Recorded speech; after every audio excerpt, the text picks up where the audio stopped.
Let's talk about what it takes to even get into the conversation. So Sure. I get the same letters that you do. The biggest question I always get is, how do I destroy somebody, defeat somebody in one of these debates? And the first thing that I always ask is it even worthwhile having the conversation? So what do you think are the preconditions to having an honest conversation? One of them might be that you're not supposed to be destroying each other in the conversation. Right. Well, one of the things that I always remind people is a lot of times when you're having a debate, and this I'm sure you've experienced, is you may not change the mind of the person that you're actually talking to. A lot of times it's almost entertainment. It's a show to have those ideas compete with each other. And the person that you're talking to is going to be pretty firm in their beliefs. That's part of human nature. We don't like to change our minds. We don't like to lose face. But if you really think about the people that are listening, what they might hear, what part of the leftist argument they might need debunked in order to process the information from your side, from the right side that you're presenting in that argument, that's what I always tell people to think about. Not necessarily the person that you're talking to, but everybody listening to the argument or the debate. So how much command do you have to have of the facts in order to have these debates? Because you spend your life doing this, I spend my life doing this. Most of the people who are writing us spend 5 minutes or 10 minutes or maybe an hour listening to our shows every night.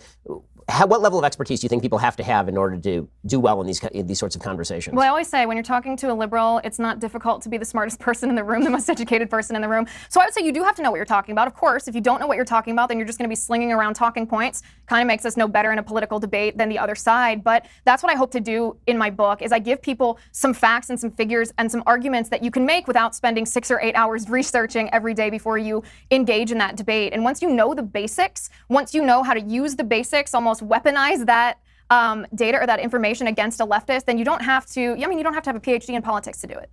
Thank you for tuning in to the Daily Wire, one of the fastest growing conservative media outlets in the country. If you enjoyed this video, be sure to give it a like and subscribe to our YouTube channel so you don't miss out on any of our content.